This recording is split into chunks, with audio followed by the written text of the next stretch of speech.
মালদার হবিপুর গাজল ব্লকের মাঝখান দিয়ে বয়ে গিয়েছে টাঙ্গন নদী। দীর্ঘদিন ধরেই গাজলের রানীগঞ্জ ও হবিপুর ব্লকের জগন্নাথপুর রাধাকান্তপুর এলাকার মানুষের দাবি এখানে একটি ব্রিজ নির্মাণ করা হোক। ব্রিজ না থাকার কারণেই হয় নৌপথে, না হলে বিস্তীর্ণ এলাকা ঘুরে মানুষকে যাতায়াত করতে হয়। বারবার প্রতিশ্রুতি দেওয়া হয়েছিল কিন্তু পূরণ হয়নি। এবার সরাসরি মুখ্যমন্ত্রী মুখ্য সচিবের দ্বারস্থ হয়েছেন ব্রিজের দাবিতে গ্রামবাসীরা। এরই মধ্যে গ্রামবাসীরা পুরো জানাচ্ছেন যে যতক্ষণ না রাস্তা বা ব্রিজের কাজ শুরু হবে, যতক্ষণ না সেই কাজ শেষ হবে, ততক্ষণ তারা ভোট দেবেন না।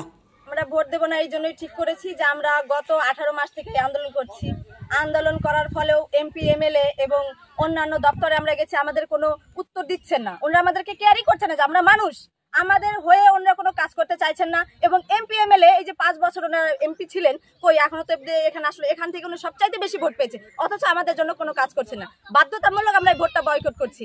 এবং আমাদের ছেলেমেয়েরা যখন স্কুলে যায়, এই সময় 6টা মাস আমাদের ভালো থাকে, 6 মাস আমাদের বর্ষার সময় ছেলেমেয়েরা হেঁটে হেঁটে স্কুল যায় হতো, অথচ 2 ঘন্টা আগে বাড়ি থেকে বেরোতে হয়, ছেলেমেয়েদের পেটে ভাত থাকে না। আমরা এই চাষিদের মাঠের ফসল করছি, সেই ফসলের মূল্য পাচ্ছি না।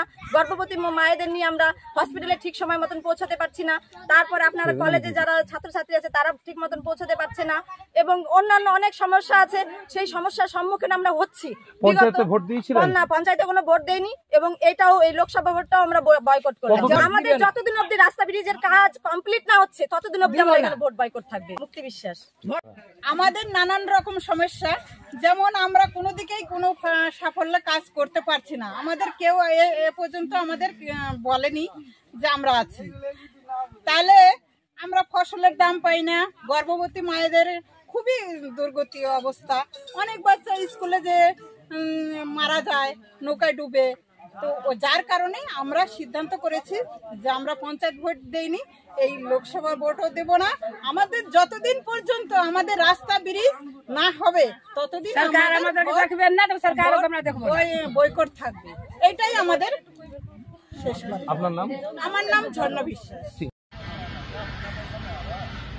এই সাঁকোটা গাজল এবং হবিপুরকে যুক্ত করবে। এখানে প্রচুর জনসংখ্যার এখানে বাস। স্বাভাবিকভাবে এই সাঁকো হলে মানুষকে অনেকটা পথ কম ঘুরে যেতে হবে। এই সাঁকোটার জন্য প্রতিবার এই এলাকার মানুষ দাবি করে, কিন্তু রাজ্য সরকারের পক্ষ থেকে যারা এখানে পঞ্চায়েত সমিতিতে আছেন, গ্রাম পঞ্চায়েতে আছেন, তারা কিন্তু এইটা নিয়ে কোনোবার মাথা ঘামান না। ভোট আসেন, তৃণমূলের তরফ থেকে প্রতিশ্রুতি দেওয়া হয়, কিন্তু এই কাজটা কোনোবারই করা হয় না। আমরা যদি রাজ্য সরকারে আসি তাহলে নিশ্চিতভাবে এই সেকোটা আমরা করতে পারবো। আমাদের সামনে লোকসভা নির্বাচন এবং এই নির্বাচনে আমাদের যদি এমপি এখান থেকে নির্বাচিত হয় এবং নিশ্চিতভাবে এমপি নির্বাচিত হবে, আমরা এই কাজটা তখন করতে পারব।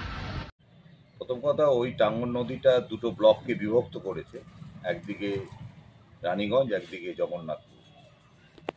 এবং ওখানকার দাবি ন্যায়সঙ্গত দাবি, যে দাবি পূরণের জন্য মালদা জেলা পরিষদে ইতিমধ্যেই ব্যাপারটা আলোচনা হয়েছে এবং এই প্রস্তাব রাজ্য সরকারকে পাঠানো হয়েছে যেন পিডব্লিউডি কাজটা করে।